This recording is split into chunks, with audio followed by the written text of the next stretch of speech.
guys, Captain Dylan Hubbard here at Hubbard's Marina with a quick dockside chat for you. We got Captain Sebas, Captain Will here. Want to talk a little bit about what's going on now, what's coming up, and more.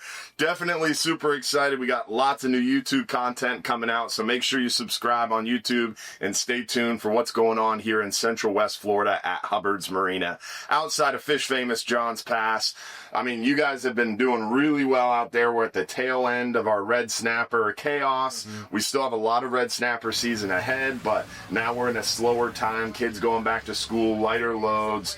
The 10-hour trip's still catching a lot of fish. We're only a few weeks away from things starting to cool down, hopefully. Not too much longer. And then we'll start transitioning on that 10-hour trip to a little shallower hog fishing. But right now, fishing a little deeper. And on those 39s and long-range trips, I mean, you guys are just filling boxes with red snapper, red grouper, scamp grouper, big mangroves. It's been really crazy lately, huh? Oh, yeah, it's been on fire. Yeah, and the 39-hour trips, man, the size of mangrove snapper has just increased exponentially as season has worn on. We fish a little deeper and a little deeper, trying to get outside of that area fished, right? Because we start 120, 140 at the beginning of season and just slowly work our way out. Now we're getting towards the tail end of season. You guys are fishing on the deeper side of things, 160, 180, 200, even 200 plus, and it's really paying off with some huge vermilions and mangroves, huh? Yeah, it's definitely paying off. We started this trip in over 200, and but it's south. The mangoes are down south there, and it's hard to get the big red snappers there. So we had to do a little bit of driving this last trip, and ended up fishing it much more shallow for the big red snappers, but still further out than most people go. That's a big part of it. Is that extra 10 to 20 miles. Where nobody fishes, and it makes a difference between fish this big and 20-pound fish. It's crazy. Yeah, and the average size of mangrove snapper in the summertime, I mean, really, when we were kids, when we were fishing out here, when I started at 8, 9, 10 years old, you started fishing with us, you were pretty much the same age, and mangrove snapper were like a summertime species. We caught most of them in the summer, and then the cooler months, we didn't see as many. The last 5 years, we've seen mangrove snapper year-round, but in the cooler months is where we kind of see the average size get bigger. It's interesting right now because it is summer. We are catching a lot of those smaller ones if we're fishing in our normal areas, but since we're fishing deeper, since we have these lighter loads, tail end of red snapper season, it's almost like wintertime mangrove snapper, but in higher numbers. Yeah, they're spawning down there, and it's just been a good few weeks on these mangroves, and I attribute the late spawn to the cold winter we had. Yeah, and I mean, when we say big mangroves, we're seeing 10, 11, 12. There was an over 12-pound mangrove snapper weighed in on the last jackpot. Crazy. Monsters. Yeah, man. We probably got a 10 this time. Yeah, some big dogs. And we got a 15-pound mutton, at least a 15-pound mutton this trip. You took the words out of my mouth. That was the next thing I was going to say. The mutton snapper fishing has been crazy, too. I mean, it's really the last couple of years we're seeing more and more of them. You're catching them on the Flying Hub 2. You're catching them on the 12-hour extreme. We've seen them on the 39. The 10-hour, too, yeah. I forgot about that one. On 10-hour, yeah, we got that one mutton. I think it was 80 some foot of water. They had like a 6.5-pound mutton. They're swimming around. Snapper trips, getting a few of them as well, almost every trip. We've been getting little carbos out there every trip too, and we've got a keeper. They're getting a size bigger. And imagine how many of those big carbos that we're breaking off. Oh, when we catch a little carbo, there's been like 10 break-offs before we caught it. And then we catch a little one, they're like, man, I probably just had a big one of those. You probably had the 40, 50, 60-pounder hooked, you know?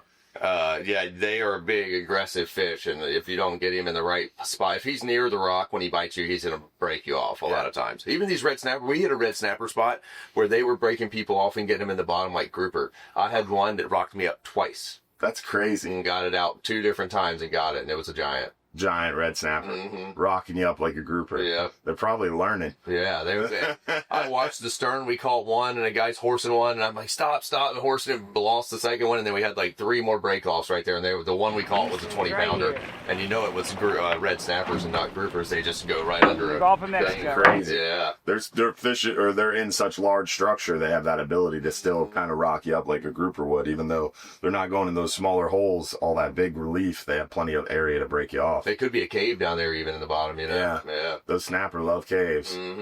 That's crazy. So pelagic action's been pretty good too. It seems like pelagic action's starting to heat up a little bit as well. We had the coolest sailfish I've seen in a long time this year. He's sitting there like, oh, look over there. He's about 15 feet away from the boat, and he swam right to the boat, and then he turned sideways and went right under the boat like that, like just barely missed the boat by about a foot and went straight down. Cool. That's cool. Yeah, it was real cool. And barracudas out there. We free gaffed a big barracuda last trip. Some good bait there. Yeah, oh yeah. And our Jamaican buddy loves them. That's favorite food of the Jamaicans. Oh yeah, that's cool. And we've also been seeing some nice big blackfin tuna lately. Yeah, black fins are out there. We've lost one or two this trip, and the black fins depend on a lot of time if you're at the spot at the right time of night, if there's people jigging, and just a few factors depend on it. It's all random, but if you end up at the right spot at the right time at night, you'll get some black fins this time of year. Right time, right spot, and the right people. Because I mean, the other day you had that group of slow pitch jig fishermen, and you happened to be in the right spot at the right time of night. They caught like 4 or 5 blackfins slow pitch jigging, and even right after sunup too. Yeah. And that's kind of the right time, generally that early morning hour through sunrise, generally, right? And you get them a little bit on sundown. Yeah, well, you can get one at sundown, and if we get them in the daytime trolling, you can get them in the middle of the day trolling. They don't care. Yeah. And as far as on a spot, it's rare to get one in the middle of the day, but you do. Sometimes he just swims up and he's eating the stuff behind the boat. But for the most part, morning time or 4 o'clock until 7 in the morning, I would say. 4 to 7. That's the tuna hour. Yeah. Pelagics in general. Yeah, I got you. Fish too. And we've been seeing, it seems like a little uptick in cobia. We caught a couple cobia on the hub, nearshore private charters. Been seeing some more cobia on pictures. Have you guys been seeing any more cobia? No, when we get them, a lot of times they're in the ground, in the 90, 100-foot stuff. And we just shallower. Yeah, we've been out a little deeper, Yeah, I got you. And you haven't seen any on the 2 or on the 10 hour? I've seen some out on the hub. Yeah. On the hub has been catching quite a few. Sal's been, I think he's probably had like 3 or 4 the last month. Yeah, 60 to 80 foot stuff. We've been seeing them swimming right up on the boat. Someone's like, that's fun. Shark. Yeah. And you know, guys, a big cobia. Just got to be ready, have something to pitch at them. Yeah, they're fun fish. And the mahi too. It's been pretty wild. We saw bull this trip. There was bull up next to the boat this trip. Really? But where people were catching big red snappers, and we're like, big mahi in there. They didn't care. Yeah. When you say a bull, what do you think the size of it was? Over 10 pounds. That's a stud. Yeah, it was a decent one. That's a gaffer. Yeah, a gaffing size. That's awesome. Yeah, so mahi, and then yellowtails have been really crazy too. You had a big yellowtail. We're catching some big ones, like 3-pounders on the first couple stops. And that was on the extreme trip or a private charter yesterday? Extreme trip. On the flying up too? Yeah, the moon was right in the morning and caught a couple nice ones. Big dogs. Mangroves were firing off, and they slowed down during the day, but we were still picking them all day long. That's awesome. Yeah, it's nice. The 10-hour trip, mostly targeting the lanes, seeing a few mangroves, a couple red grouper. I know Dylan said the other day they had 10 or 12 mangroves and a couple red grouper, but it's mostly been lane snapper. What are you seeing out there on the 10-hour? That's pretty much it this time of year. Just shooting out there 80 foot, trying to get lane snapper, a couple of vermilions, the mangrove bite. Maybe a red grouper too? On fire, but we were picking them, you know? Yeah. Pick a few each bottle, and the guys that use the right tackle, they get them. Yeah.